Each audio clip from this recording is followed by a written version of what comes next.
মারা যাওয়ার পর অনেক পরে হাদিস সে প্রসাব লোকতো চামড়ি কেন প্রসাব লাঠি বা নিজেকে কাপড় হয়। আনাস রাদিয়াল্লাহু আনহুর ফজিলত এখানে বর্ণিত হয়েছে যে তিনি আল্লাহ রাসূল সাল্লাল্লাহু আলাইহি ওয়াসাল্লামের খেদমত করার সুযোগ পেয়েছেন, যেটি তার মর্যাদা। কারণ আল্লাহ রাসূল সাল্লাল্লাহু আলাইহি ওয়াসাল্লামের খেদমত করার অর্থ কি? আল্লাহ রাসূল সাল্লাল্লাহু আলাইহি ওয়াসাল্লামের যদি কেউ খাদেম হয়, মানে তার উপকার বা তার মর্যাদা কোন দিক থেকে বৃদ্ধি পেতে পারে? মানে আল্লাহ রাসূল সাল্লাল্লাহু আলাইহি ওয়াসাল্লামের খেদমত করছেন তিনি, রাসূল সাল্লাল্লাহু আলাইহি ওয়াসাল্লামকে তো খেদমত করছেন সর্বশ্রেষ্ঠ মানুষের, এটা তো একটা দিক আছে। বাট এর সাথে আরো বাড়তি কিছু উপকার নেই ওনার? আল্লাহ রাসূল সাল্লাল্লাহু আলাইহি ওয়াসাল্লামের জ্ঞান, আল্লাহ রাসূল সাল্লাল্লাহু আলাইহি ওয়াসাল্লাম থেকে শিক্ষা, আল্লাহ রাসূল সাল্লাল্লাহু আলাইহি ওয়াসাল্লাম কি করছেন, কোথায় কি বলছেন, এগুলো বাড়তি সুযোগ না?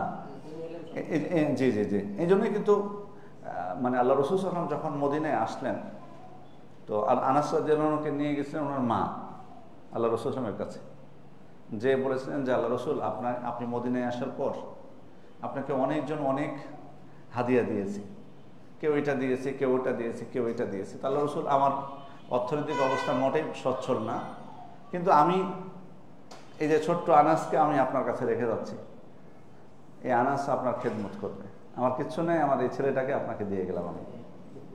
তো এই জন্য ওলামায়ে কেরাম বলছেন যে আনাস রাদিয়াল্লাহু আনহু মা খুব বিচক্ষণ ছিলেন, উনি শুধুমাত্র আল্লাহ রাসূল সাল্লাল্লাহু আলাইহি ওয়াসাল্লামের খেদমত করার জন্য আনাসকে রেখে যাননি, বরং তার উদ্দেশ্য ছিল যে আনাস রাদিয়াল্লাহু আনহু যাতে আল্লাহ রাসূল সাল্লাল্লাহু আলাইহি ওয়াসাল্লাম থেকে ইলম গ্রহণ করতে পারে, সুন্নাত গ্রহণ করে সেটা মানুষের মধ্যে যাতে প্রচার করতে পারে। আর বাস্তবে তাই, আল্লাহ রাসূল সাল্লাল্লাহু আলাইহি ওয়াসাল্লামের খেদমত করেছেন 10 বছর। শুধু খেদমতটা সীমাবদ্ধ নেই, বরং আল্লাহ রাসূল সাল্লাল্লাহু আলাইহি ওয়াসাল্লাম থেকে হাদিস বর্ণনা করেছেন। এই এত হাদিস বর্ণনা করার সুযোগ হতো না যদি তিনি আল্লাহ রাসূল সাল্লাল্লাহু আলাইহি ওয়াসাল্লামের খেদমত না করতেন। এবং যুগ যুগ ধরে এই জন্য তার নাম উচ্চারিত হবে এবং এর সবটাও কিন্তু ওনার মা পাবেন ইনশাআল্লাহ।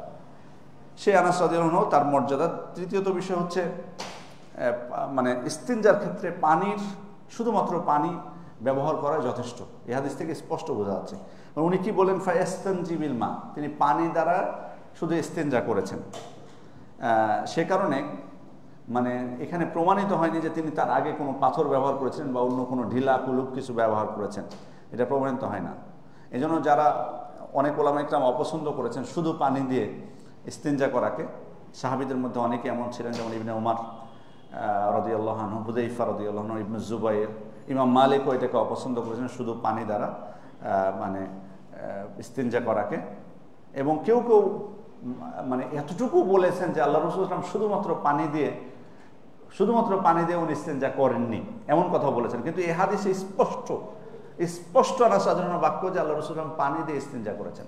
সুতরাং এটা যদি কেউ দাবি করে যে না, পানির আগে উনি ঢিলা কুলুপ বা পাথর ব্যবহার করেছেন, এটা ঠিক হবে না। এই জন্য ইবনে হাজার আসকানি রহমতুল্লাহ আলাইহি উনি স্পষ্টভাবে এগুলো জবাব দিয়েছেন যে আল্লাহ রাসূল সাল্লাল্লাহু আলাইহি ওয়াসাল্লাম থেকে একাধিক সূত্রে প্রমাণিত যে তিনি শুধুমাত্র পানি দিয়েই ইস্তিনজা করেছেন। পানি দিয়ে ইস্তিনজা করা মাকরুহ বলার সুযোগ নেই, এই কারণে যে যারা বলেছেন মাকরুহ তাদের এই বক্তব্য দুর্বল। এক হলো যে সেটা সহিহ হাদিস বিরোধী, কারণ স্পষ্ট একাধিক সহিহ হাদিসে এসছে যে তিনি শুধু পানি দিয়ে ইস্তিনজা করেছেন। দ্বিতীয় হচ্ছে শুধু পানি দিয়ে নাজাসাত দূর করা সম্ভব, শুধু পানি দিয়ে নাজাসাত দূর করা সম্ভব, তাহলে কেন আমরা এটাকে মাকরুহ বলবো? যদি আমার ইস্তিনজা করার উদ্দেশ্যটা কি? নাজাসাত দূর করা না? তো যদি শুধু পানি দিয়ে দূর হয় তাহলে আমি মাকরুহ বলবো কোন দৃষ্টিকোণ থেকে এটাকে? তৃতীয় বিষয় হচ্ছে যে মাকরুহ বলার হয়তো ওনারা এটা বলতে পারেন এই কারণে যে পানি দিয়ে যখন ইস্তিনজা করা হবে তখন ওনার হাতে স্বাভাবিকভাবে নাজাসাতটা লাগতে পারে। নাজাসাত হাতে লাগা এটা অবশ্যই এটা কেউ চাইবে না, কিন্তু যদি সেটা নাজাসাত দূর করার উদ্দেশ্যে হাতে লাগায় তাহলে কি এটা মাকরুহ হয় কখনো? ঠিক আছে, যদি মানে আপনি এমনিতেই নর্মালি নাজাসাতে হাত দিবেন, এটা একটা জিনিস, আর আপনি সেটাকে দূর করার জন্য হাত দিচ্ছেন, সেটা তো ভিন্ন জিনিস, পরিষ্কার করার জন্য। এই জন্য এই তিনটা দৃষ্টিকোণ থেকে মানে এইভাবে বলা যাবে না যে শুধুমাত্র পানি দিয়ে ইস্তিনজা করাটা মাকরুহ, এটা বলার সুযোগ নেই। এরপরের যে হাদিসটি সেটি হচ্ছে ওয়ানিল মুগীরা রাদিয়াল্লাহু আনহু, মুগীরা ইবনে শুবা قال لي النبي صلى الله عليه وسلم خذ الإداوة فانطلق حتى توارى عني فقضى حاجته متفق عليه। মুগীরা ইবনে শুবা তিনি আল্লাহ রাসূলের একজন সাহাবী, তিনি 6ষ্ঠ হিজরিতে ইসলাম গ্রহণ করেছেন, 6ষ্ঠ হিজরিতে ইসলাম গ্রহণ করেছেন, অথবা কেউ কেউ বলেছেন খাইবার যুদ্ধের বছরই তিনি ইসলাম গ্রহণ করেছেন। তিনি বলছেন যে আল্লাহ রসুল সাল্লাল্লাহু আলাইহি ওয়াসাল্লাম আমাকে বললেন, খুযিল ইদাওয়া, তুমি এই পানির পাত্রটা ধরো। ফানতালাকা হাত্তা তাওয়ারা আন্নি, তারপর তিনি মানে চলতে থাকলেন, মানে তার প্রয়োজন পূরণের জন্য, প্রসাব পায়খানা করার জন্য। তারপর আমার দৃষ্টির আড়ালে চলে গেলেন আল্লাহ রাসূল সাল্লাল্লাহু আলাইহি ওয়াসাল্লাম। ফাকাদা হাজাতু, এরপর তার তিনি প্রয়োজন পূর্ণ করলেন।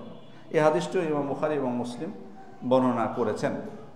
এই হাদিস থেকে আমরা ইমাম মুগীরা ইবনে সাহাবী মুগীরা ইবনে শুবা রাদিয়াল্লাহু আনহুর মর্যাদা বুঝতে পারি। তিনিও আল্লাহ রাসূল সাল্লাল্লাহু আলাইহি ওয়াসাল্লামের খেদমত করেছেন, এটা প্রমাণিত। বিশেষ করে সফরে, বিশেষ করে তাবুকের যুদ্ধের যে সফর ছিল, সে সফরে তিনি আল্লাহ রাসূল সাল্লাল্লাহু আলাইহি ওয়াসাল্লামের সাথে ছিলেন এবং আল্লাহ রাসূল সাল্লাল্লাহু আলাইহি ওয়াসাল্লামের খেদমত করেছেন। আর খেদমত করার অর্থই যেটা আমরা আগের হাদিসে আনাস রাদিয়াল্লাহু আনহুর ক্ষেত্রেও বলেছি, যে শুধু খেদমত না, বরং আল্লাহ রাসূল সাল্লাল্লাহু আলাইহি ওয়াসাল্লামের থেকে ইলম গ্রহণ করার যে মর্যাদা, সেটাও প্রমাণিত হয়। দ্বিতীয় বিষয়টা হচ্ছে, এই হাদিস দ্বারা প্রমাণিত, যদি আমরা একটু খেয়াল করি, যে আল্লাহ রাসূল সাল্লাল্লাহু আলাইহি ওয়াসাল্লাম পানির পাত্র দিয়েছেন, মানে এখানে অন্য কিছু তিনি এখানে ব্যবহার করেননি। মানে হ্যাঁ, আল্লাহ রাসূল সাল্লাল্লাহু আলাইহি ওয়াসাল্লাম পানি ছাড়া অন্য কিছু দিয়ে কি ইস্তিনজা করেছেন, কিন্তু শুধু ওইটা দিয়ে পানির বিকল্প, যেমন আব্দুল্লাহ ইবনে মাসউদের হাদিস আসবে, হয়তো আজকের পর্বে নাও আসতে পারে, পরবর্তীতে আসবে, যে যেখানে তিনি তাকে 3টা পাথর নিয়ে ডেকেছিলেন, 3টি পাথর নিয়ে ডেকেছিলেন, কিন্তু ওই হাদিসে আবার নাই যে আল্লাহ রাসূল সাল্লাল্লাহু আলাইহি ওয়াসাল্লাম 3টি পাথরও ডেকে নিয়েছেন, আবার পানিও চেয়েছেন, বিষয়টি নাই। যদি থাকতো তাহলে বলতাম যে পাথর নিয়েছেন। এই হাদিস থেকেও স্পষ্ট বোঝা যাচ্ছে যে শুধু পানিতে ইস্তিনজা করা সম্ভব। তৃতীয় বিষয় হচ্ছে আল্লাহ রাসূল সাল্লাল্লাহু আলাইহি ওয়াসাল্লাম লজ্জাশীলতা, এটা বোঝা যাচ্ছে, যেহেতু তিনি কি বলছেন যে আমার থেকে চলে গেলেন, এমনকি আমার দৃষ্টির আড়ালে চলে গেলেন, মানে কত দূরে তাহলে হতে পারে। এই যে লজ্জাশীলতা আল্লাহ রাসূল সাল্লাল্লাহু আলাইহি ওয়াসাল্লাম প্রমাণিত হয় এটা। আর আল্লাহ রাসূল সাল্লাল্লাহু আলাইহি ওয়াসাল্লাম শুধুমাত্র এই যে একটু দূরে গেছেন, এটা কিন্তু শুধুমাত্র লজ্জাস্থানকে হেফাজত করা বা দৃষ্টির আড়ালে রাখার জন্য নয়। খেয়াল করে দেখুন, কারণ যদি শুধুমাত্র লজ্জাস্থান যাতে কেউ দেখতে না পায়, এই কারণে যদি আল্লাহ রাসূল সাল্লাল্লাহু আলাইহি ওয়াসাল্লাম দূরে যেয়ে থাকেন, এত দূরে যাওয়ার প্রয়োজন ছিল না যে দৃষ্টির আড়ালে চলে যেতে হবে। মানে সেটা বোঝা গেছে। মানে কেউ যদি শুধুমাত্র, উনি চাচ্ছেন যে তার লজ্জাস্থান কেউ দেখতে না পাক, তার আওরাত কেউ দেখতে না পাক, এই জন্য কি এত দূরে যাওয়ার প্রয়োজন যে তার দৃষ্টির আড়ালে চলে যাবে? তার মানে আল্লাহ রাসূল সাল্লাল্লাহু আলাইহি ওয়াসাল্লাম মূলত এটা যাওয়ার কারণ হলো, উলামা ইকরাম বলছেন যে শুধু লজ্জাস্থান না, বরং তাকে ওই অবস্থায়, প্রয়োজন পূরণ করা অবস্থায় যাতে কেউ দেখতে না পায়। কারণ ওই অবস্থাটা কি ভালো অবস্থা? না, ভালো অবস্থা না। এই জন্য আল্লাহ রাসূল অপছন্দ করতেন যে তিনি প্রসাব পায়খানা করছেন আর কেউ তাকে দেখতে পায়, এই জন্য তিনি এত দূরে চলে গেছেন। এরপরে যে হাদিসটি, সেটি হচ্ছে ওয়ান আবি হুরায়রা রাদিয়াল্লাহু আনহু ক্বাল ক্বালা রাসূলুল্লাহ সাল্লাল্লাহু আলাইহি ওয়াসাল্লাম ইত্তাকুল লাঈনাইন, তোমরা 2টি লানতকারী কাজ থেকে বিরত থাকো। আল্লাযী ইয়াতাখাল্লা ফি তরিকিন নাস আও ফি যিল্লিহিম, রাওয়াহু মুসলিম। যে ব্যক্তি মানুষের চলাচলের পথে অথবা ছায়াতে প্রসাব পায়খানা করে। খেয়াল করে দেখুন, ইমাম মুসলিম হাদিসটি বর্ণনা করেছেন। আল্লাহ রাসূল সাল্লাল্লাহু আলাইহি ওয়াসাল্লাম বলছেন যে 2টি লানতকারী কাজ থেকে, অভিশাপকারী কাজ থেকে তোমরা বিরত থাকো। 2টা অভিশাপ কি কাজ? মানুষের চলাচলের রাস্তায় মানে মলত্যাগ করা, পায়খানা করা, আর হচ্ছে ছায়াতে। আরও কিছু হাদিস বর্ণনা করেছেন এই সংক্রান্তই, আমরা সেটা পড়ে নিই। তারপরের যে হাদিসটা, ওয়াজাদা আবু দাউদ আন মুআজ, আবু দাউদ রাদিয়াল্লাহু আনহু আরেকটা বিষয় এখানে নিয়ে এসেছেন মুআজ রাদিয়াল্লাহু আনহু থেকে, সেটা হচ্ছে ইত্তাকুল মালাইনা সালাসা, তোমরা 3টি অভিশাপের কাজ থেকে বেঁচে থাকো। আরেকটা কি? আল বারাজা ফিল মাওয়ারিদ, অর্থাৎ পানিতে নামার যে ঘাট থাকে, ওই ঘাটে, সেটা নদী হোক বা পুকুর ঘাটে হোক। মানে আল্লাহ রাসূল সাল্লাল্লাহু আলাইহি ওয়াসাল্লাম 3টা জায়গার ক্ষেত্রে বলেছেন। আগের হাদিসে কয়টার কথা বলা হয়েছে? 2টা। মানুষের চলাচলের পথে, ছায়ায়, আর এটাতে বলা হলো কোথায়? পানিতে নামার ঘাটে, নদী হোক বা পুকুরের ঘাটে হোক। তারপরের যেটা, ওয়ালি আহমদ আন ইবনে আব্বাস, ইমাম আহমদ বর্ণনা করেছেন ইবনে আব্বাস রাদিয়াল্লাহু আনহু থেকে, আও নাকইমা, অর্থাৎ পানি আবদ্ধ থাকে এমন জায়গায়, যেখানে পানি আবদ্ধ থাকে এমন জায়গায়। তাহলে এখানে আরেকটা জায়গা বাড়লো। তারপর এটা বলছেন ওয়া আখরাজা তাবারানি আন-নাহি আন তাহতাল আশজারিল মুসমারা, অর্থাৎ ফলবান বৃক্ষের নিচে। এটা আরেকটা বাড়তি আসলো, ফলবান বৃক্ষের নিচে, ওয়াদফাতিন নাহর আল জারি, এবং প্রবাহমান নদী নালার তীরে। নদী নালার তীরে বলতে এর আগে গেছে। তাহলে এখানে আমরা কয়েকটা জায়গা পেলাম। যদিও এই বর্ণনাগুলোর ক্ষেত্রে কিছুটা মতনক্য আছে, তবে শেখ আলবানী রহমতুল্লাহ আলাই ওই যে নদী বা পানি পুকুরের ঘাটের বিষয়টা আর পানি আবদ্ধ থাকে এমন জায়গায় এই হাদিস বর্ণনাগুলোকে সহি বলেছেন। শেষের যেটা সেটার ক্ষেত্রেও শেখ আলবানী রহমতুল্লাহ আলাই এটাকে দুর্বল বলেছেন। তবে অনেকে বলেছেন যে মানে মূলত শুধু এ 4 জায়গা না, যে সমস্ত জায়গায় মানুষ কষ্ট পায়, যে সমস্ত জায়গায় প্রসাব পায়খানা করলে, মলত্যাগ করলে মানুষ কষ্ট পায়, সব জায়গায় এটার অন্তর্ভুক্ত হবে। মানে এটা শুধুমাত্র মানে এই স্থানে না। মানে ধরুন এখন যদি কেউ মানে বাজারের মধ্যে যে পায়খানা করে ফেলে, আমি উদাহরণস্বরূপ বলছি, কাঁচা বাজার লাগে না, যে কাঁচা বাজার জায়গাগুলো ফাঁকা থাকে না, দেখবেন যে সকাল 9টার সময় ওখানে যে বাজার লাগতেছে। এখন যদি সকালে ফজরের সময় কেউ যদি ওখানে পায়খানা করে বসে থাকে, দিয়ে যদি বলে যে সমস্যা কোথায়, আল্লাহ রাসূল সাল্লাল্লাহু আলাইহি ওয়াসাল্লাম তো এখানে পায়খানা করতে নিষেধ করেনি, যদি বলে গ্রহণযোগ্য হবে এটা? তার মানে যে জায়গাগুলোতে মানুষ কষ্ট পাবে সেই জায়গাগুলো নিষিদ্ধের অন্তর্ভুক্ত, সেই জায়গাগুলো নিষিদ্ধের অন্তর্ভুক্ত। আচ্ছা, ফলের গাছের নিচে কেন নিষেধ করেছেন, কি কারণ?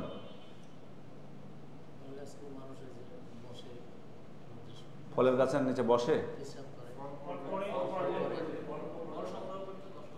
ফল সংগ্রহ করতে মানে খুব কষ্ট হবে, এটা একটা। হ্যাঁ, আর ফলগুলো ওই ইয়ার পায়খানার উপর পড়তে পারে। হ্যাঁ, এটা আসলে মূলত এই কারণে যে মানুষ ফলবান বৃক্ষ হলে উনি যেটা বলছেন যে যখন ফল থাকবে তখন স্বাভাবিকভাবে সেটার নিচে বেশি যায়। যেমন ধরেন আম যখন হয় না গাছে, খুব কিন্তু কম যায় মানুষ আম গাছের নিচে। আমাদের দিকে মানে অনেক বিঘার পর বিঘা বা আম আছে, তো সাধারণ মানুষ ওটা কিন্তু উন্মুক্ত থাকে আম কুড়ানোর জন্য, মানে নর্মালি সবসময় কিন্তু উন্মুক্ত থাকে। বিশেষ করে ঝড়ের সময় কিন্তু সব মানুষ যায়, কার বাগান না বাগান এগুলো কিন্তু দেখার বিষয় না। ঝড় হয় না, ওসব খারাপ বিষয় আছে, মহিলারাও দৌড় দেয় আমাদের দিকে, মানে আম কুড়াতে দৌড় দেয়, যখন ঝড় হয় তখন দৌড় দেয়।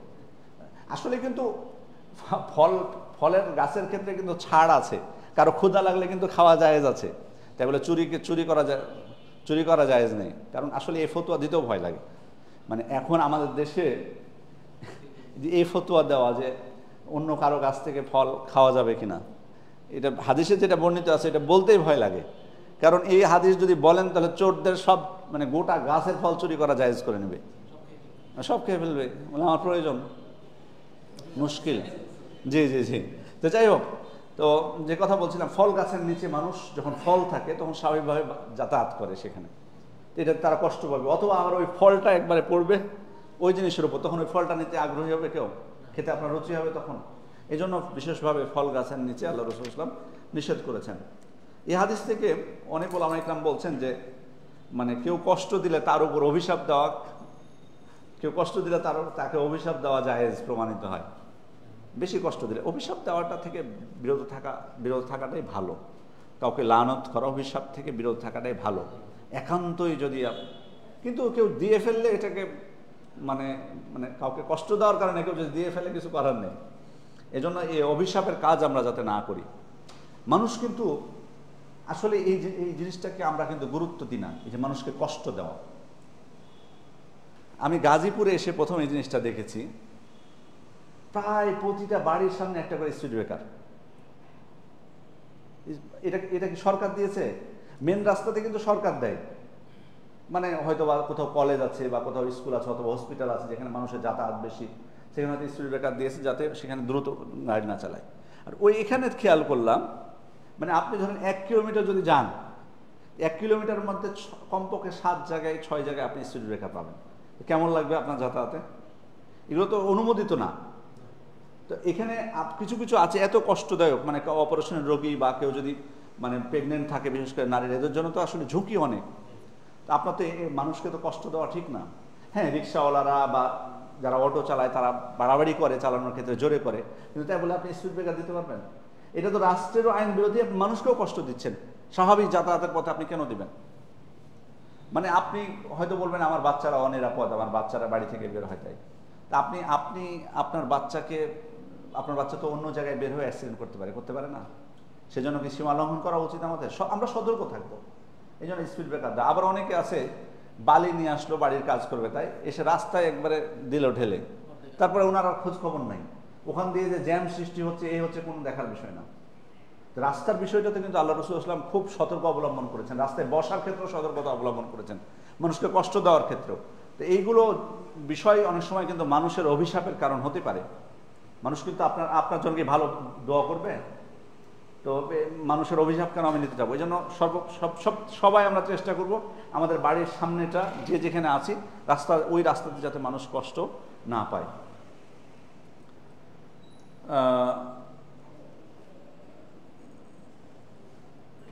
এরপরে হচ্ছে শরীয়তের ব্যাপকতা। শরীয়ত যে আসলে মানুষের প্রত্যেকটা বিষয় নিয়ে, আমাদের জীবনের বিভিন্ন নানা দিক নিয়ে প্রত্যেকটা বিষয়ে যে শরীয়তের বিধান আছে, সেটাও এই হাদিস থেকে বোঝা যায় যে এই যে সূক্ষ্ম বিষয়, কোথায় মানুষ মানে প্রয়োজন পূরণ করবে, কোথায় প্রসাব করবে, কোথায় পায়খানা করবে, সব কিছু শরীয়তে স্পষ্টভাবে বিবরণ দেওয়া আছে। তার মানে বোঝা যাচ্ছে শরীয়তের হুকুমগুলো কি অনেক ব্যাপক এবং শামেল। জি, এরপরের যেটি বর্ণনা, ওয়ান জাবির রাদিয়াল্লাহু আনহু قال قال رسول الله صلى الله عليه وسلم اذا تغوط رجلان فليتوارى كل واحد منهما عن صاحبه ولا يتحدثا فإن الله يمقت على ذلك رواه أحمد وصححه ابن السكن وابن القطن وهو معلول। এই হাদিস জাবের ইবনে আব্দুল্লাহ রাদিয়াল্লাহু আনহু থেকে বর্ণিত। তিনি বলছেন আল্লাহ রাসূল সাল্লাল্লাহু আলাইহি ওয়াসাল্লাম বলছেন, যখন দুই ব্যক্তি একসাথে মল ত্যাগ করবে, পায়খানা করবে একসাথে, এগুলো আসলে আমাদের কাছে বর্তমান প্রজন্মের কাছে, হয়তো আমাদের সন্তানদের কাছে মনে হবে যে এটা কি করে সম্ভব, তাই না? একসাথে কিভাবে দুইজন লজ্জাজনক এটা। কারণ আমার মনে হয় না যে মানে এটা যে একসময় সম্ভব ছিল, এটা কিন্তু তারা বুঝবে না। এটা অবশ্য ভালো দিক আমাদের দেশে। তবে পাশের দেশে যদি যান, এখনো ওখানে আছে, এখনো 40% মানুষ আমি শুনেছি যে তারা ইয়ার বাইরে, স্যানিটারি ইয়ার বাইরে আছে এখন। কিন্তু আমাদের দেশে আলহামদুলিল্লাহ মানে কোনো কিছুর দিক থেকে না হোক, এদিকে আমি শুনেছি, জানি না এখন আপনারা একবারে মানে গ্রাম অঞ্চলে ভিতরে হয়তো আমরা ছোটবেলা দেখেছি, কিন্তু এখন আমার মতে এখন নাই। এখন ম্যাক্সিমাম প্রতিটা বাড়িতেই টয়লেট আছে আলহামদুলিল্লাহ। এদিক থেকে উন্নতি হয়েছে আলহামদুলিল্লাহ, এটা ভালো। তো যাই হোক, তো এখানে বলছেন আল্লাহ রাসূল সাল্লাল্লাহু আলাইহি ওয়াসাল্লাম, দুইজন ব্যক্তি যদি একসাথে বসে তাহলে যেন তারা আড়াল করে বসে একজন আরেকজনকে। ফালিয়াতাওয়ারা কুল্লু ওয়াহিদিন মিনহুমা আন সাহিবি, একজন আরেকজন থেকে আড়াল করে বসে। মানে আগে আমরা দেখতাম আসলে যে ছোট দেখা যেত দুই বন্ধু মিলে পায়খানা করছে, একসাথে গল্প গুজব করছে। তো খেয়াল করে দেখুন আল্লাহ রাসূল সাল্লাল্লাহু আলাইহি ওয়াসাল্লাম কিন্তু ওইটাই নিষেধ করেছেন এবং বলছে ওয়ালা ইয়াতাহাদ্দাসা, তারা গল্প গুজব করবে না, পায়খানা করা অবস্থায় গল্প গুজব করবে না। ফাইনাল্লাহ ইয়ামকুতু আলা যালিক, কারণ আল্লাহ তাআলা এতে ভীষণ অসন্তুষ্ট হন, রাগান্বিত হন। তাহলে এই হাদিস প্রথমত মানে একজন আরেকজনের থেকে যাতে আড়াল হয়ে বসে। আচ্ছা, এই হুকুমটা এটা কি ওয়াজিব আল্লাহ রাসূল সাল্লাল্লাহু আলাইহি ওয়াসাল্লামের নাকি মুস্তাহাব? ওলামা ইকরাম বলছেন যে যেটুকু দ্বারা তার লজ্জাস্থান ঢাকা হবে সেটুকু ওয়াজিব। মানে এমনভাবে দুইজন বসবে যাতে একজন আরেকজনের লজ্জাস্থান দেখতে না পায়, এটুক করাটা কি ওয়াজিব। এর থেকেও যদি বাড়তি কিছু করে আড়াল হয় তাহলে ওটা হবে মুস্তাহাব। মানে যেটুক না হলেই নয়, অর্থাৎ যদি লজ্জাস্থান দেখতে পায় তাহলে এটা কি আড়াল করাটা ওয়াজিব। আড়াল করা লজ্জাস্থান ঢাকাটা ওয়াজিব, এমনভাবে আড়াল হয়ে বসবে যে লজ্জাস্থান ঢাকাটা ওয়াজিব। আর যদি এর থেকে বেশি আড়াল হয় তাহলে ওটা হবে কি মুস্তাহাব। তারপর তারা কথা বলবে না। আচ্ছা, কথা বললে সমস্যা কি? কথা বললে অসুবিধা কি? ধরেন লজ্জাস্থান দেখছে না, একজন আরেকজনের দৃষ্টি নাই, অন্যদিকে ঘুরে আছে, কথা বললে অসুবিধা কি? হ্যাঁ, স্ত্রীর সঙ্গে কথা বলা ঠিক না। ফেরেশতারা ওখানে আসবে কেন? ফেরেশতার প্রশ্ন আসবে কেন? না, কিন্তু টয়লেটের সময় কিন্তু ফেরেশতা আসার কথা আছে, মানে বা ফেরেশতার প্রয়োজন আছে ওখানে।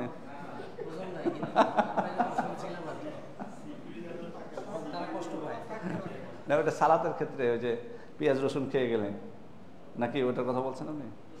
আচ্ছা যাই হোক, মানে আসলে তো অষ্টমে গেলে আল্লাহ রাসূল দোয়া পাঠ করতে বলেছে শয়তান থেকে আওয়ালুমাইনে আউযু বিকা মিনাল খুবুসি ওয়াল খাবায়েস। মানে সেখানে যেহেতু শয়তান, এর আগেও আলোচনা করেছি আমরা, সেখানে কি থাকে শয়তান, শয়তান বিশেষ করে ফাঁকা জায়গা যেগুলো, তারপরে খারাপ স্থান, এগুলোতে শয়তান থাকে, সেখান থেকে আল্লাহর কাছে আশ্রয় চাইতে হয়।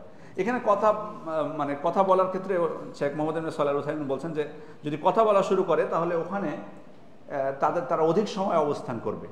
গল্প ধরাই দিল, আরামে গল্প করছে দিব্যি। মানুষ কিন্তু খাওয়ার সময়ও যদি আপনি দেখেন, খাওয়ার সময় ধরুন মানে আপনার ফ্যামিলির সাথে আপনি খাওয়া দাওয়া করেন, তো গল্প গুজব যেদিন করবেন সেদিন কতটুকু সময় লাগে, আর যেদিন খুব মানে রাগান্বিত থাকবেন, দুজনে ধরেন ঝগড়া হয়েছে, একটু রাগারাগি করে খাওয়া দাওয়া করেন, খাওয়া দাওয়া তাড়াতাড়ি হবে না? কুইকলি, হ্যাঁ অনেক হবে। আর যদি খুব মিল থাকে যেদিন গল্প গুজব করবেন সেদিন কি দেখবেন যে 15-20 মিনিটে খাওয়া হচ্ছে না, আর যেদিন রাগারাগি দেখবেন 5 মিনিটে খাওয়া শেষ। মানে ওখান থেকে যেতে পারলে আপনি বাঁচেন খাওয়া দাওয়া করে। এটার ক্ষেত্রেও কিন্তু একই অবস্থা। গল্প গুজব জিনিসটা যে কোনো ক্ষেত্রে কিন্তু সময়কে বৃদ্ধি করে এখানে। এই জন্য ওলামা শাইখ বলতেছেন যে এখানে, কারণ তারা তখন অযৌক্তিক এখানে এমন কিছু সময় ব্যয় করবে যেটা উচিত না এই অবস্থায়। কারণ এই জায়গাটা কি শয়তানের জায়গা, আসলে মূলত কিন্তু ওখানে শয়তান থাকে, আর শয়তান কিন্তু যত তাকে আপনি সময় দিবেন।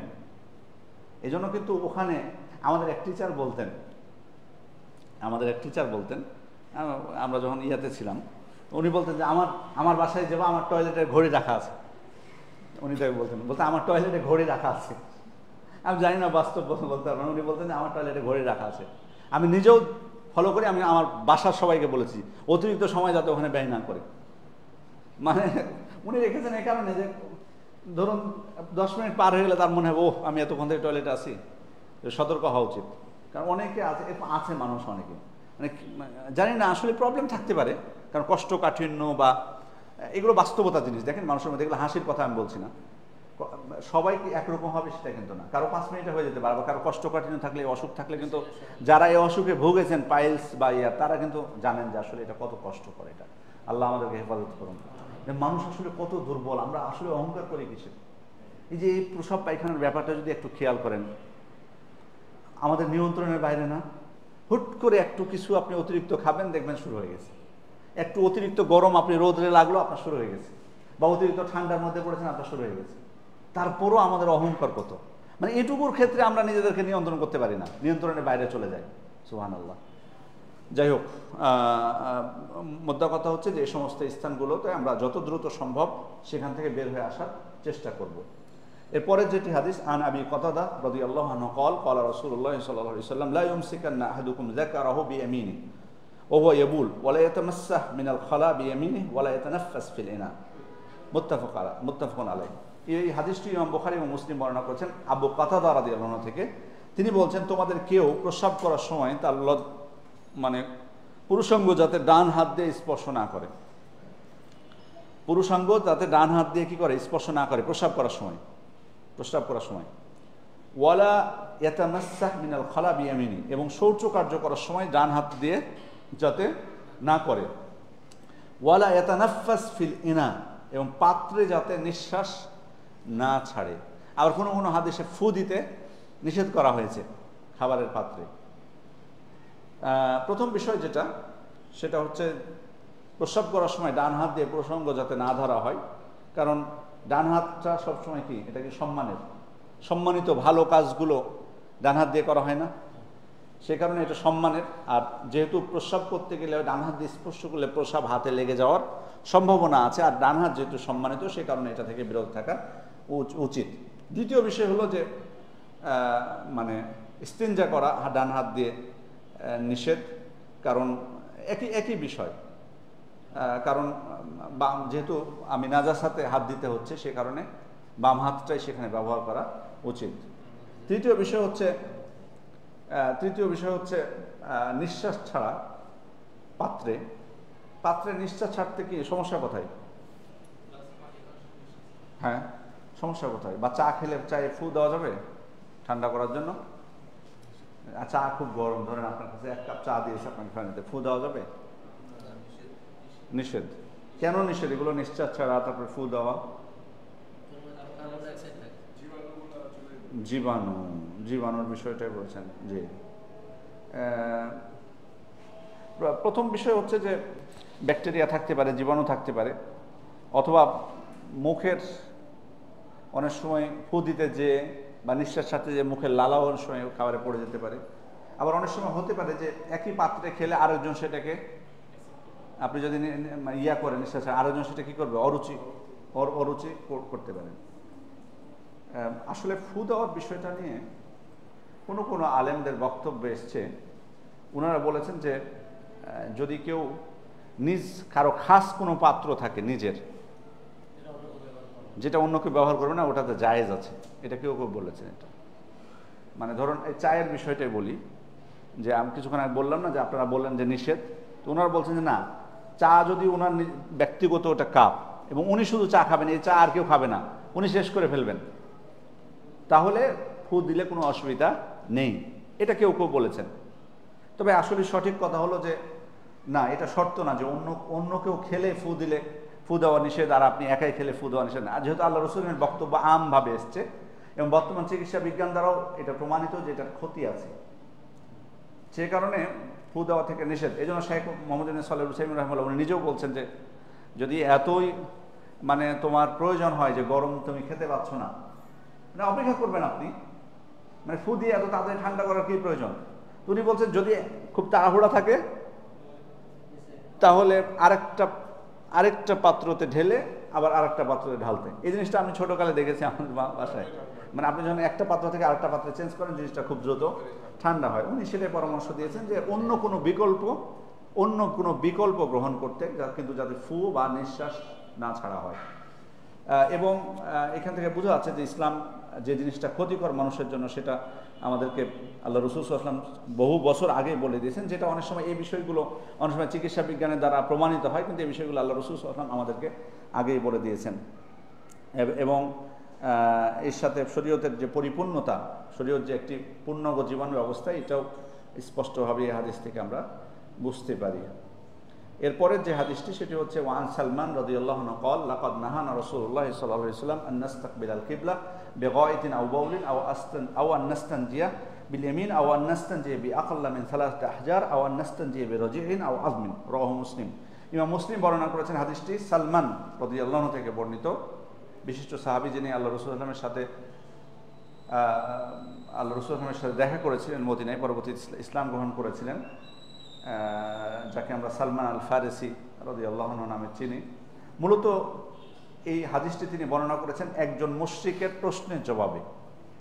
তাকে ওই মুশরিক বলেছিলেন, লাকাদ আল্লামাকুম নাবিয়্যুকুম কুল্লা শাইইন হাত্তাল কিরাআহ, তোমাদের নবী কি তোমাদেরকে সব কিছু শিখিয়েছেন, সব কিছু শিক্ষা দিয়েছেন? তোমরা দাবি করো যে সব কিছু আছে আমাদের ইসলামের মধ্যে, তো তোমাদের নবী সব কিছু শিখিয়েছেন, এমনকি শৌচকার্য কীভাবে করতে হয় সেটাও শিখিয়েছেন তোমাদেরকে? তখন উনি খুব শক্ত করে বলছেন, আজাল, অবশ্যই, তুমি কি মনে করেছো আমাদের নবী সেটাও শিখিয়েছেন। লাকাদ নাহানা নাস্তাকবিলাল কিবলা বিগায়তিন আও বাউলিন, প্রসব পায়খানা করার সময় আমরা যাতে কিবলামুখী না হই, আওয়ান নাস্তানজিয়া বিল ইয়ামিন, ডান হাত দিয়ে যাতে আমরা ইস্তিনজা না করি, আওয়ান নাস্তানজিয়া বিআকাল মিন 3 আহজার, 3টির কম পাথর দিয়ে যাতে ইস্তিনজা আমরা না করি, আওয়ান নাস্তানজিয়া বিরজিইন আও আযমিন, এরপরে হচ্ছে গোবর আর হাড় দিয়ে যাতে আমরা ইস্তিনজা না করি, গোবর বা হাড় দিয়ে যাতে আমরা ইস্তিনজা না করি। তো এই হাদিসটি ইমাম মুসলিম রাহিমাহুল্লাহ তিনি বর্ণনা করেছেন। এই হাদিসে আমরা যে শিক্ষাগুলো পাই সেটি হচ্ছে কিবলামুখী হওয়ার বিষয়টা, কিবলামুখী হওয়া। কারণ কিবলা হচ্ছে কি আমাদের জন্য, কিবলা কি সম্মানের না, সে কারণে কিবলামুখী হয়ে, মানে কিবলামুখী বিশেষ করে ইবাদতের মধ্যে বলা যায় যে শাহাদাতের পরে সর্বশ্রেষ্ঠ ইবাদত কি? সালাত। সালাতের মতো ইবাদত আমরা কিন্তু করে থাকি কি? কিবলামুখী হয়ে। সে কারণে কিবলাটা এটা আমাদের জন্য অত্যন্ত সম্মানের।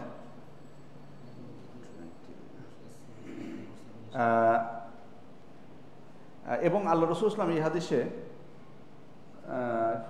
গোবর এবং হাড় দিয়ে ইস্তিনজা করতে নিষেধ করেছেন, গোবর এবং হাড় দিয়ে ইস্তিনজা করতে নিষেধ করেছেন।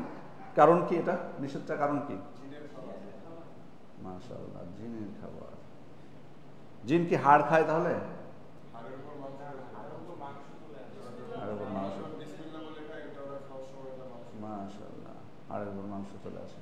জি, এই সংক্রান্ত সহিহ মুসলিমে একটি লম্বা হাদিস এসছে। ইবনে মাসউদ রাদিয়াল্লাহু আনহুকে আলকামা জিজ্ঞেস করেছিলেন যে লাইলাতুল জিন, জিনের রাত্রি যেটা, সে রাত্রে আপনারা আল্লাহ রাসূলের কাছে সাথে ছিলেন কিনা? তখন উনি বলছেন যে সেই রাতে ছিলাম না, ওয়ালাকিন্না কুন্না মা রাসূলিল্লাহি সাল্লাল্লাহু আলাইহি ওয়াসাল্লাম যাতা লাইলাতিন, একদিন আমরা আল্লাহ রাসূলের সাথে ছিলাম, ফাফাকাদনাহু, তারপর তো আমরা তাকে হারিয়ে ফেললাম, তাকে আর খুঁজে পাচ্ছিলাম না। ফালতামাসনাহু ফিল আউদিয়া ওয়াশ শিআব, তারপর ওই পাহাড়ের ওই যে গিরিপথে, তারপর উপত্যকায় খুঁজতে শুরু করলাম, কিন্তু না, কোনো জায়গায় আল্লাহ রাসূলুল্লাহ সাল্লাল্লাহু আলাইহি ওয়াসাল্লামকে পেলাম না। ফাকুলনা উস্তুতিরা ও উবতিলা, তখন আমরা ভাবলাম জিনেরা মনে হয় তাকে উড়িয়ে নিয়ে চলে গেছে, অথবা হয়তো কেউ তার অনিষ্ট করে ফেলেছে বা মেরে ফেলেছে, এরকম আমরা ধারণা করতে লাগলাম। ফাবিতনা বিশাররি লাইলাতিন বাতা বিহা কওমুন, মানে এই রাত্রির থেকে মানে উনি বলছেন যে দুর্ভাগ্যজনক রাত্রি মনে হয় অন্য কোনো সম্প্রদায়ের মতো আসেনি, আমাদের জন্য এই রাত্রিটি এত দুর্ভাগ্যজনক ছিল। মানে বুঝতে পারছেন আল্লাহ রাসূলুল্লাহ আমাকে কত ভালোবাসতেন তারা, সব থেকে প্রিয় ছিলেন আল্লাহ রাসূলুল্লাহ তাদের সবার থেকে। আচ্ছা, আমাদের কোনো সন্তান যদি আমরা খুঁজে না পাই কি অবস্থা হবে বলেন? আমাদের সন্তান যদি আমরা খুঁজে না পাই যে কষ্ট হবে, আল্লাহ রাসূলুল্লাহকে হারিয়ে তাদের বেশি কষ্ট হতো। খুঁজে পাচ্ছেন আল্লাহ রাসূলুল্লাহকে, ওই জন্য বলছেন যে আমরা এমন রাত্রি আমরা পার করলাম যে রাত্রিটি ছিল মানে এমন রাত্রি, দুর্ভাগ্যজনক রাত্রি, এত কষ্টের রাত্রি অন্য কোনো কওমের উপর আসে নাই। ফাবিতনা বিশাররি লাইলাতিন বাতা বিহা কওমুন ফালাম্মা আসবাহনা ইযা হুয়া জাইন মিন কিবালি হিরা, যখন সকাল হলো দেখলাম যে হেরার দিক থেকে তিনি চলে আসছেন আল্লাহ রাসূল সাল্লাল্লাহু আলাইহি ওয়াসাল্লাম। তারপর ফাকুলনা ইয়া রাসূলুল্লাহ ফাকাদনাকা ফাতালাবনাক ফালাম নাজিদকা, আল্লাহ রাসূল আপনাকে কত খুঁজলাম আমরা, আপনাকে হারিয়ে আপনাকে খুঁজে পাচ্ছিলাম না, খুঁজছিলাম কিন্তু আপনাকে দেখতে পেলাম না। ফাবিতনা বিশাররি লাইলাতিন বাতা বিহা কওম, আমরা এমন একটা রাত্রি পার করলাম, দুর্ভাগ্যজনক রাত্রি, যেটা কোনো সম্প্রদায়ের মতো এত দুর্ভাগ্যজনক কষ্টের রাত্রি আসেনি। তখন তিনি বললেন আতানি দাঈয়াল জিন ফাযাহাবতু মাআহু ফাকরাতু আলাইহিমুল কুরআন, জিনের একজন দায়ী, জিনদের মধ্যকার একজন আমাকে ডেকে নিয়ে যায়, তারপর আমি সেখানে যেয়ে তাদের সামনে কোরআন তেলাওয়াত করেছি জিনদের সামনে। কল ফান্তালাকা বিনা, আল্লাহ রাসূল এবার আমাদেরকে ওই জায়গায় নিয়ে গেলেন যেখানে তিনি গেছিলেন, জিনদের ওই জায়গায়। ফাআরানা আসারাহুম ওয়া আসারা নিরানহিম, তারপর আমরা ওই জিনদের কিছু আলামত, আগুনের কিছু আলামত সেখানে দেখলাম। ওয়াসাআলুহু আযাক, এরপর জিনেরা আল্লাহ রাসূলের কাছে খাবার চাইল, তাদের কি খাবার চাইল। তখন আল্লাহ রাসূল বলেন লাকুম কুল্লু আযমিন যুকরা ইসমুল্লাহি আলাইহি, তোমাদের জন্য ওই হাড় খাবা তোমরা, যে হাড়ে মানে ওই প্রাণীর হাড়, যে প্রাণীটা আল্লাহর নামে জবাই করা হয়েছে, ওই প্রাণীর হাড় তোমাদের খাবার। ইয়াকাউ ফি আইদিকুম আওফারা মা ইয়াকুনু লাহমা, তোমরা যখন ওটাকে স্পর্শ করবা তখন ওটা গোশতে ভরে যাবে। সুবহানাল্লাহ, মানে আমরা হাড় খেয়ে ফেলি, আর জিনেরা যদি ওই হাড় স্পর্শ করে তাহলে এটা কি হবে? গোশতে পরিপূর্ণ হয়ে যাবে। ওয়া কুল্লু বাআরাতিন আলাফুন লিদাওয়াবিকুম, আর উটের যে বিষ্ঠা এটা তোমাদের পশুদের জন্য কি তার খাবার, পশুদের খাবার হিসেবে গ্রহণ হবে। তারপর আল্লাহ রাসূল সাল্লাল্লাহু আলাইহি ওয়াসাল্লাম বলেন ফালা তাস্তানজু বিহিমা ফাইন্নাহুমা তুআমু ইখওয়ানিকুম, অতএব তোমরা এই হাড় এবং বিষ্ঠা দিয়ে, পশুর বিষ্ঠা গোবর দিয়ে তোমরা ইস্তিনজা করবে না, কারণ এটা তোমাদের ভাইদের খাবার, তোমাদের ভাইদের খাবার। তাহলে এই হাদিস থেকে স্পষ্ট বোঝা যাচ্ছে যে এটা জিনদের। জি, সহিহ মুসলিম 893 নাম্বার দেখাচ্ছে, এটা অনুবাদে, বাট মূল গ্রন্থে নাম্বারটা বলতে পারছি না, এটা যেটা পড়লাম।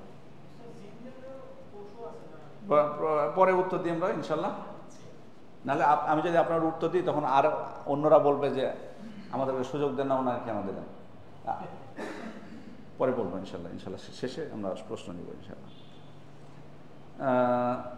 তাহলে এই হাদিস থেকে আমরা বললাম যে জিনদের খাবার এটা। আর এখানে শেখ মোহাম্মদ ইবনে সালেহ আল উসাইমিন বলছেন যে এই হাদিস থেকে স্পষ্ট বোঝা যায় যে চন্দ্র সূর্যের দিকে মুখ ফিরিয়ে বা চন্দ্র সূর্যকে পিছনে করে মলত্যাগ করা বা প্রসাব পায়খানা করা নিষিদ্ধ নয়।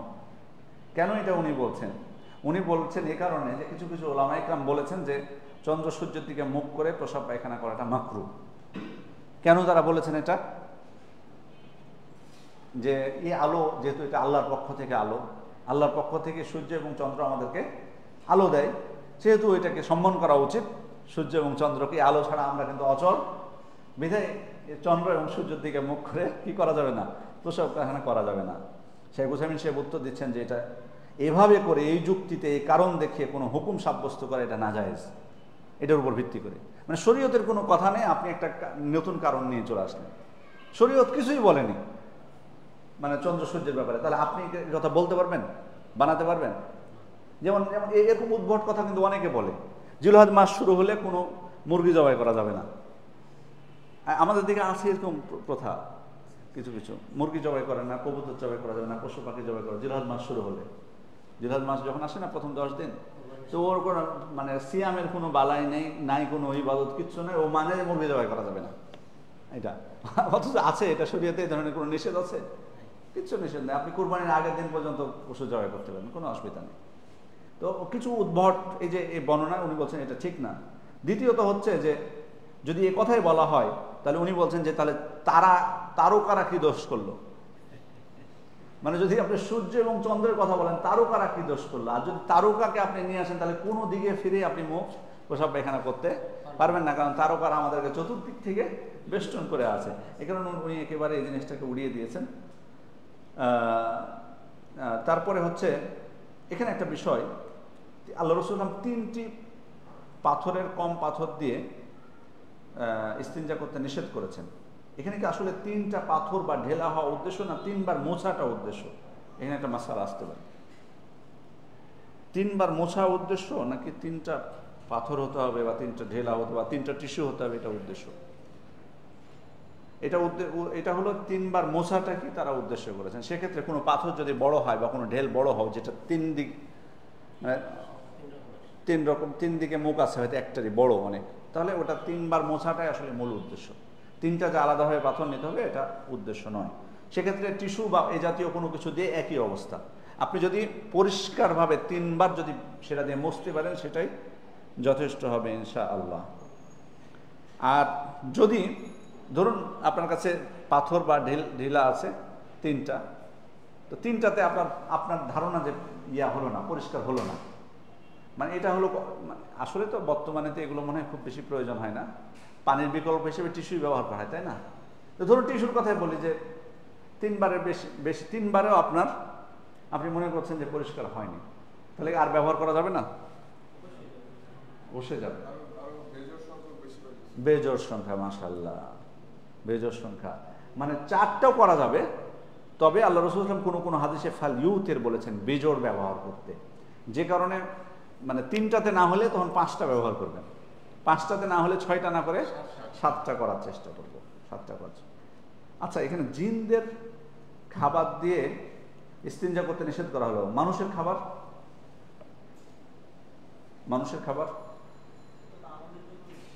খাবার দিয়ে যাবে ইস্তিনজা করা? কেউ আপনাদের সন্দেহ আছে মনে হয় না? ঠিকই আছে, মানে এরকম অবস্থা, মানে কারণ আমরা শরীয়তের বিধানের কাছে মুখাপেক্ষী, যুক্তির পক্ষে না, ঠিক না? এই জন্য কিন্তু সবাই সতর্কতা অবলম্বন করছে না। আপনারা হতে পারে শরীয়তে জায়েজ আছে, আমি কেন কিয়াস করতে যাবো? এখানে প্রয়োজন কি? বলা যাবে না। আমি যেটা মনে করতেছি সেটা শরীয়তের আমার আকলের সাথে মানুষের নাও হতে পারে, এজন্য আপনাদের অবস্থান ঠিক আছে না। যে জিনিস আমি শুনি নাই সে জিনিস নিয়ে আমি কথা বলতে যাবো কেন? চুপ থাকাই ভালো, ঠিক আছে? তো তাই বলে তোমাকে বলছি না যে এটাতে এখানে তো ফতোয়া দিচ্ছ না, চেষ্টা করতেছো তুমি, অসুবিধা নেই। মানুষের খাবার তো অবশ্যই মিনবাবে আউলা, জিনদের যদি হয়, আমাদের খাবার দিয়ে ইস্তিনজা করাটা এটা জায়েজ না, ঠিক না। আরেকটা হাদিস এ সংক্রান্ত, ওয়ালিস সাবা মিন হাদিস আবু আইয়ুব রাদিয়াল্লাহু থেকে বর্ণিত। এই হাদিসটি 7 জন বর্ণনা করেছেন। 7 বলতে কি বোঝায়? কুতুবে সিত্তা বলতে হবে, সহিহ সিত্তা না বলি, কুতুবে সিত্তা। হ্যাঁ, কুতুবে সিত্তা মানে ইমাম বুখারী, মুসলিম, আবু দাউদ, তিরমিজি, নাসাই, ইবনে মাজাহ আর মুসনাদ আহমদ। 7 জন বলতে। আর 5 জন বলতে না, যে না। প্রথম কে? প্রথম শুনি, 6ষ্ঠ নাম্বার কে ওনাদের মধ্যে?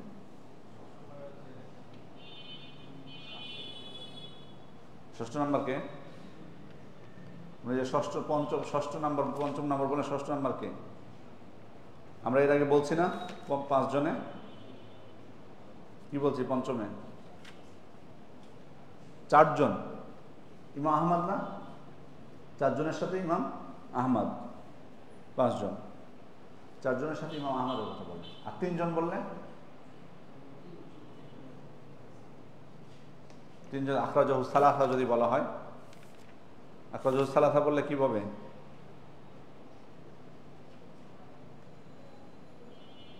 আমরা কোন দিন বলছিলাম এটা? বুখারী মুসলিম অবশ্যই, সাথে কে থাকবে? তিরমিজি।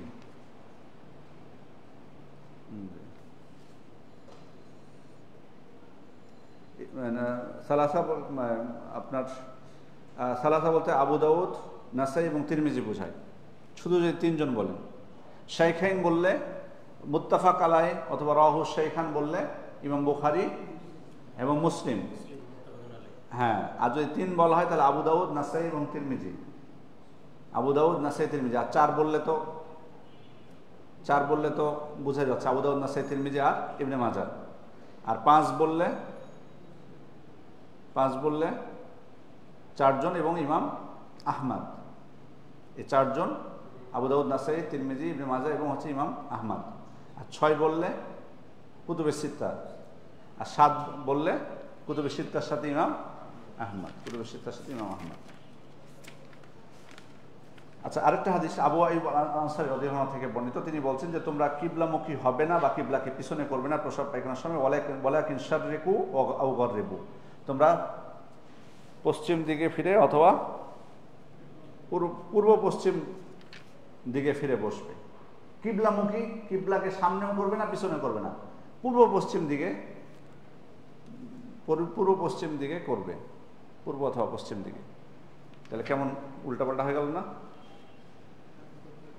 পূর্ব পশ্চিম দিকে বলতে বলা হচ্ছে, আবার কিবলাকে নিষেধ, দ্বন্দ্ব হয়ে গেল না? এটা মদিনাবাসীকে আল্লাহ রাসূল সাল্লাল্লাহু আলাইহি ওয়াসাল্লাম বলেছিলেন। এটা মদিনাবাসীদের কিবলা কোন দিকে? দক্ষিণে কিবলা। তাদেরকে নিষেধ করেছেন, তাদেরকে বলেছেন কি পূর্ব পশ্চিম হতে। আর আমাদেরকে কি বলা হবে তাহলে? উত্তর দক্ষিণ আমাদেরকে বলা হবে। বাংলাদেশে এমন কোনো অপশন পেয়েছেন পূর্ব পশ্চিম? আপনারা পেয়েছেন? কেউ দেখেছেন কোথাও? আমাকে একজন বলছিল টাঙ্গাইলে নাকি দেখছে কোনো এক বাড়িতে পূর্ব পশ্চিম করা। তারা বুঝতে পারেনি, মিস্ত্রি ভুল করে দিয়ে দিয়েছে, এরকম বলছে। হতে পারে ভুলে। আমাদের দেশে মানুষ সালাত আদায় না করুক, কিন্তু এ বিষয়ে সতর্কতা অবলম্বন করার কথা। এটা বিশ্বাস করি যে ভুলেই করেছে। মানে এটুকু সাহস করবে না যে মানে শরীয়তের অবাধ্য হয়ে এই কাজ করবে। তাহলে এই হাদিসের বিপরীতে ইবনে ওমর থেকে একটি বর্ণনা এসছে যে উনি তার বোন হাফসার ঘরের ছাদে উঠেছিলেন। তো তিনি আল্লাহ রাসূল সাল্লাল্লাহু আলাইহি ওয়াসাল্লামকে দেখতে পেলেন যে কিবলাকে পিছনে করে সামনের দিকে মুখ করে উনি প্রয়োজন পূরণ করছেন। উনি এটা বলতেছেন যে উনি দেখেছেন। তাহলে এই হাদিসের সাথে কিছুটা মানে সাংঘর্ষিক হলো কিনা? যে হাদিসে আল্লাহ রাসূল সাল্লাল্লাহু আলাইহি ওয়াসাল্লাম বলছেন যে তোমরা কিবলামুখী হয়ে বা কিবলাকে পিছনে করে বসবে না, আবার এই হাদিসে ইবনে ওমর বলছেন উনি দেখেছেন কিবলাকে পিছনে করে আল্লাহ রাসূল সাল্লাল্লাহু আলাইহি ওয়াসাল্লাম তার প্রয়োজন পূরণ করছেন। তাহলে এই হাদিসের মধ্যে আমরা কিভাবে সমন্বয় করব? এই হাদিসের উপর ভিত্তি করে, ইবনে ওমরের হাদিসের উপর ভিত্তি করে কেউ বলতে চেয়েছেন যে ফাঁকা জায়গায় হলে কিবলামুখী হওয়া বা কিবলাকে পিছনে করা নাজায়েজ। কিন্তু যদি কোনো মানে ইয়ার ভিতরে হয়, বিল্ডিংয়ের ভিতরে, তাহলে কোনো অসুবিধা নেই। এটা ওনারা বলতে চেয়েছেন ইবনে ওমরের হাদিস থেকে, যে ওইটা থেকে। তবে আসলে সঠিক কথা হলো যে আমরা আল্লাহ রাসূল সাল্লাল্লাহু আলাইহি ওয়াসাল্লামের বক্তব্যকেই প্রাধান্য দিব, বক্তব্যটাকে প্রাধান্য দিব যেটা তিনি নিষেধ করেছেন। এবং এটা খাস করব না ফাঁকা জায়গার সাথে, বরং ফাঁকা জায়গা এবং বিল্ডিংয়ের ভিতরে, ঘরের ভিতরে সব জায়গাকে এক করব। এটা প্রমাণ হলো যে এই আবু আইয়ুব আল আনসারী বলছেন যে আমরা যখন শামে গেলাম, শামে যাওয়ার পর দেখলাম টয়লেটগুলো কিবলামুখী করে বানানো হয়েছে। তখন আমরা একটু ঘুরে বসতাম আর আল্লাহর কাছে ইস্তিগফার করতাম। তাহলে টয়লেট বানানো হয়েছে, তার মানে আবু আইয়ুব আল আনসারী রাদিয়াল্লাহু আনহু বুঝেছেন যে বানানো টয়লেটের ভিতরেও কিবলামুখী হয়ে বসা কি নিষেধ। সুতরাং ওনারা আল্লাহ রাসূল সাল্লাল্লাহু আলাইহি ওয়াসাল্লামের হাদিস থেকে বুঝেছেন কি যে এটা খালি জায়গার ক্ষেত্রে প্রযোজ্য, আবার বিল্ডিংয়ের ক্ষেত্রেও প্রযোজ্য, এর মধ্যে কোনো পার্থক্য নেই, এটা ওনারা বুঝেছেন। সে কারণে আমরা বলবো যে আল্লাহ রাসূলের বক্তব্যটা এখানে প্রাধান্য দেব। কারণ ইবনে ওমরের এই বর্ণনার উপরে অনেকে অনেক কথা জবাব দিয়েছেন। এক হলো যে হতে পারে যে আল্লাহ রসুল ওই অবস্থায় প্রয়োজন পূরণ করছিলেন না, হয়তো ভিতরে ছিলেন, অথবা অথবা জরুরি হয়তো ছিল আল্লাহ রসুলের জন্য, সেটা হয়তো জরুরি ছিল, খাস বলবো না আমরা, হয়তো ওই অবস্থায় তাকে জরুরি ছিল এটা। অথবা ইবনে উমার তো আল্লাহ রসুলের দিকে তাকিয়ে ছিলেন না, উনি নিশ্চয় তাকানোর পর চোখ টেনে নিয়েছেন, সেক্ষেত্রে ওনার দিক নির্ণয়ের ক্ষেত্রেও হয়তো ভুল হতে পারে, এটাও অস্বাভাবিক কিছু না। এ কারণে আমরা সতর্কতা স্বরূপ আল্লাহ রসুল সাল্লাল্লাহু মুখের যে বক্তব্য সেটার উপরে আমরা নির্ভর করব। আমরা এই হুকুমটা সর্বক্ষেত্রে, সেটা ফাঁকা মাঠ হোক আর বিল্ডিংয়ের ভিতরে হোক, সর্বক্ষেত্রে এটা প্রযোজ্য বলবো। এই জন্য আমরা সর্বক্ষেত্রে সতর্ক থাকবো ইনশাল্লাহ।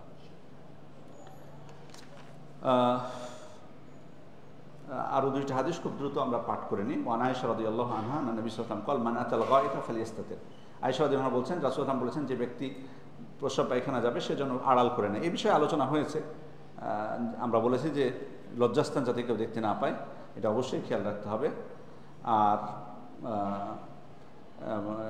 মানে নিজেকে আড়াল করে নেওয়া। দ্বিতীয় হাদিস যেটা, ওয়ানহা আয়েশা রাদিয়াল্লাহু আনহা থেকে, আন্না নবী সাল্লাল্লাহু আলাইহি ওয়াসাল্লাম কানা ইযা খারাজা মিনাল গায়ত ক্বাল গুফরানাক। আল্লাহ রাসূল সাল্লাল্লাহু আলাইহি ওয়াসাল্লাম যখন ওয়াশরুম থেকে বের হতেন, টয়লেট থেকে, তখন তিনি কি বলতেন? গুফরানাকা। গুফরানাকা মানে আসআলুকা গুফরানাক, আল্লাহ আপনার কাছে ক্ষমা চাচ্ছি, আল্লাহ আপনার কাছে ক্ষমা চাচ্ছি। কেন ক্ষমা চাওয়া হয় ওই অবস্থায়? ক্ষমা চাওয়ার কি প্রয়োজন? মানে আল্লাহ রাসূল সাল্লাল্লাহু আলাইহি ওয়াসাল্লাম মানে আমাদের মনে হয় কিছু কিছু ক্ষেত্রে প্রশ্ন না করাই ভালো হবে। যেমন শেখ মোহাম্মদ ইবনে সালেহ হোসেনের আগের হাদিসগুলোর ক্ষেত্রে, ওই যে আল্লাহ রাসূল বলেছেন না, তোমরা ডান হাত দিয়ে তোমাদের লজ্জাস্থানকে ধরবে না, বা এগুলো কারণ, এগুলো কি আসলে হারাম নাকি মাকরুহ, কোনটা? উনি বলছেন যে এগুলো প্রশ্ন করার কোনো প্রয়োজন নাই, প্রশ্ন করার প্রয়োজন নেই। আল্লাহ রাসূল নিষেধ করেছেন, আমরা মানব। এটা হারামের উদ্দেশ্যে উনি বললেন নাকি মাকরুর উদ্দেশ্যে বললেন, এত কিছু করার দরকার নেই। উনি বলছেন জানার কখন প্রয়োজন, যদি তোমার ক্ষেত্রে ঘটে যায় বিপরীতটা। মানে আল্লাহ রাসূল নিষেধ করেছেন ডান হাত দিয়ে শৌচকার্য করতে, কিন্তু হয়ে গেল আপনার যে কোনো কারণে, তখন আপনি জিজ্ঞেস করবেন যে, বা তখন আপনার জানার প্রয়োজন যে এটা হারাম নাকি মাকরুহ, তখন হয়তো আপনার প্রয়োজন হতে পারে, কিন্তু তার আগে প্রয়োজন নাই। সেক্ষেত্রে এখানেও আমাদের খুব বেশি জানার প্রয়োজন নাই যে কেন ক্ষমা প্রার্থনা আল্লাহ রাসূল করতে বলেছেন, বরং আমরা ক্ষমা প্রার্থনা করব। তবে কেউ বলেছেন যে যেহেতু এখানে এমন অবস্থায়, যেহেতু আল্লাহ তাআলার উনি জিকির করতে পারেন না, আল্লাহ তাআলাকে স্মরণ করতে পারেন না, সেক্ষেত্রে একজন মুসলিম, তার কাছে সময় জিনিসটা অত্যন্ত গুরুত্বপূর্ণ, মূল্যবান জিনিস। 10টা মিনিট মুমিনের কাছে কি অত্যন্ত গুরুত্বপূর্ণ। এই 10টা মিনিটে ওনার কষ্ট হয়েছে বা ওনার মনে হয়েছে আমি আল্লাহকে স্মরণ করতে পারলাম না, এই জন্যই তিনি আল্লাহর কাছে ক্ষমা চেয়ে নিচ্ছেন। তবে অনেক ওলামা ইকরাম বলছেন যে আসলে এই কারণটা খুব বেশি যুক্তিযুক্ত না, কারণ এটা তো আসলে শরীয়তের পক্ষ থেকে নিষেধ বলেই তো আমরা এটা করি না, তাহলে আমাদের ক্ষমা চাওয়ার প্রশ্ন মানে কারণ কেন হবে? শরীয়তের পক্ষে যদি অ্যালাউ হতো, তারপর আমরা না করতাম, তাহলে না ক্ষমার প্রশ্ন। শরীয়তের পক্ষ থেকে অ্যালাউ, যেমন নারীদেরকে পিরিয়ড অবস্থায় সালাত আদায় থেকে নিষেধ করা হয়েছে, তাই বলে কি আমরা যখন পিরিয়ড মুক্ত হয় তখন বলি যে তুমি ইস্তিগফার করো, তুমি যেহেতু এই সময় সালাত আদায় করলে না, বা কোরআন স্পর্শ করতে পারোনি। এই জন্য ওনারা বলছেন যে আসলে মূলত এটা কারণ আমরা না বলি, বরং আমরা বলবো যে আল্লাহ রাসূল আমাদের আদেশ করেছেন। অথবা উনি বলেছেন যে যখন একজন ব্যক্তি তার পেট থেকে, মানে ওয়াশরুমে মলত্যাগ করা বা পায়খানা করার অর্থটা কি? আপনি আপনার শরীরের আবর্জনা সেটা শরীর থেকে বের করে দিচ্ছেন না? তো এই যে হিস্সি আবর্জনা যেটা বাহ্যিক, সেটা যেমন আমি বের করে দিচ্ছি তখন সাথে সাথে আমার ভিতরের যে মানবী আবর্জনা আছে, হিংসা, বিদ্বেষ, পাপ, সেটাকেও কি আমি বের করে দিতে চাচ্ছি। শরীরের জন্য যেটা আবর্জনা, সেটা যেমন আমি বের করে দিলাম, আমি সাথে সাথে আমার ভিতরের যে পাপ, সেটাকেও আমি দূর করে দিচ্ছি। এটা অনেকে বলেছেন। মোদ্দা কথা হচ্ছে যে আমরা এই দোয়াটি পাঠ করব। সর্বোপরি আল্লাহ রাসূল যে সর্বাবস্থায় ইস্তিগফার করতেন, সেটাও এটা তার বড় একটা প্রমাণ। আল্লাহ রাসূল বেশি বেশি ইস্তিগফার করতেন না, তবে ইস্তিগফার দিনের মধ্যে কয়বার করতেন? 70 বার, কোনো হাদিসে এসছে 100 বার। তার মানে ওই জন্য ওনারা বলছেন লিমিট নেই, আপনি তারও বেশি করতে পারেন, বেশি বেশি। সর্ব অবস্থায় আমরা আল্লাহ তাআলার কাছে ইস্তিগফার করবো, তার কাছে ক্ষমা প্রার্থনা করবো। এটার অর্থ হলো, এটাই কিন্তু দাসত্ব বলতে যেটা বুঝি, এটাই কিন্তু দাসত্ব আসলে। সুবহানাল্লাহ, তার কাছে অবনত হওয়া, তার কাছে সর্ব অবস্থায় আমাদের ভুল ত্রুটি হতেই পারে সবসময়, এই জন্য আমরা তার কাছে, তার দিকেই ফিরে যাব সর্বাবস্থায়। আল্লাহ তাআলা আমাদেরকে তৌফিক দান করুন। ইনশাল্লাহ পরবর্তী দিন আরও এই অনুচ্ছেদের বেশ হাদিস আছে, সেগুলো আমরা ইনশাল্লাহ পাঠ করব এবং সেখান থেকে আমাদের শিক্ষা গ্রহণ করার চেষ্টা করব আপনাদের সুন্দরভাবে বসে থাকার জন্য। প্রশ্ন আছে, এই মানে মুখে প্রশ্ন নেব যদি এটার উপরে প্রশ্ন থাকে। জি, না জোর দেবেন না, বাথরুম করা অবস্থায় না দেওয়া ভালো।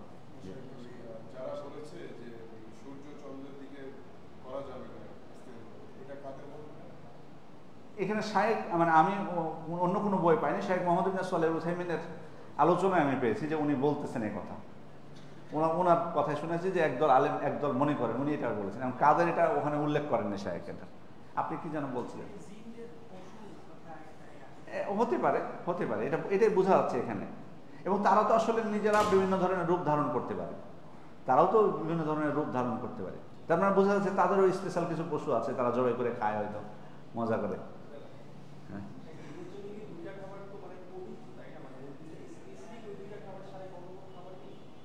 কে বলেছেন?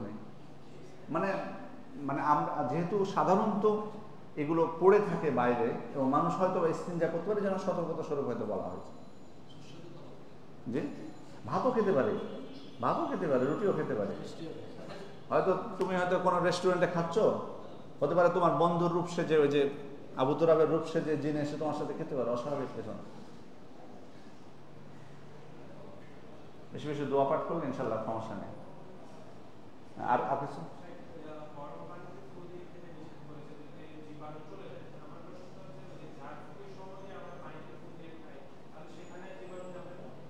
আসলে একটা একটা আপনাদের মনে আছে কিনা, কুকুরের ইয়া পাঠ করছিলাম না আমরা, তখন কি বলেছিলাম যে কুকুর কোনো পাত্রের মুখ দিলে 7 বার ধুতে হয়, অথচ ওই কুকুরে যদি শিকার করে শিকার করতে পাঠান, শিকার করে ও কিন্তু মুখ দিয়ে নিয়ে আসে, অথচ ওটা আমাদের জন্য খেতে বৈধ বলা হয়েছে।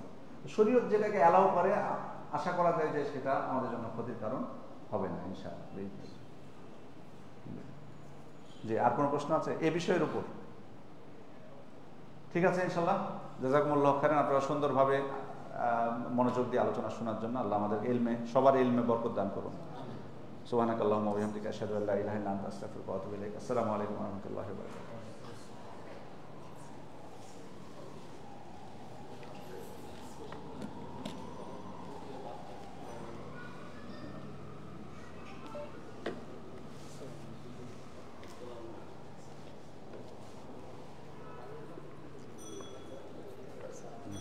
তখন একটা প্রশ্ন করছিলাম যে ওয়াক্তের বিষয়টা, আমি মসজিদের যে সাহাবের বিষয়গুলো আছে, কোরবানি সাহাব ওয়াক্তের শুরু হয় কখন থেকে?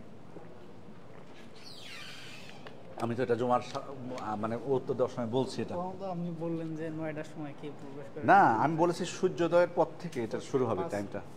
5 ভাগ ঘন্টা, করবেন আপনি ওটাকে, 5 ভাগ করবেন, ঘন্টা মানে এই ঘন্টা না, আমাদের ঘন্টা না, 5 ভাগ করবেন। কেউ কেউ ফজর থেকে বলছেন না, বলছে 5 ভাগ নিতে পারবেন না এই দৃষ্টিকোণ থেকে না, কারণ মানে সূর্যোদয়ের পর থেকে দিন শুরু হয়, জুমার দিনটা যেহেতু শুরু হয় সূর্যোদয় জুমার পর থেকে। আর ওনারা বলছেন যে নফল সালাতের অনুমতি কখন থেকে? সূর্যোদয়ের পর থেকে না, মসজিদে এসে তো আপনি সালাত আদায় করবেন, এই জন্য সূর্যোদয়ের টাইমটা মানে খুতবা শুরু থেকে শুরু করে খুতবা মেম্বারে ওঠা পর্যন্ত, সূর্যোদয় থেকে 5 ভাগ করেন। হ্যাঁ 5 ভাগ করবেন।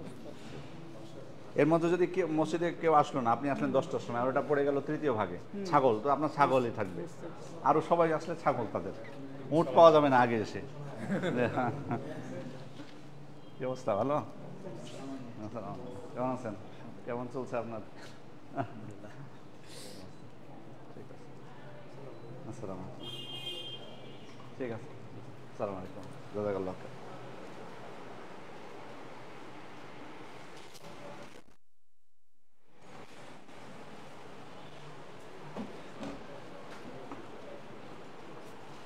কি অবস্থা? এদিকে পরীক্ষা শেষ হয়েছে? এদিকে থাকা হচ্ছে নাকি এখন?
শাইকের সাথে এটা ছিল, শাইকের জিনিস।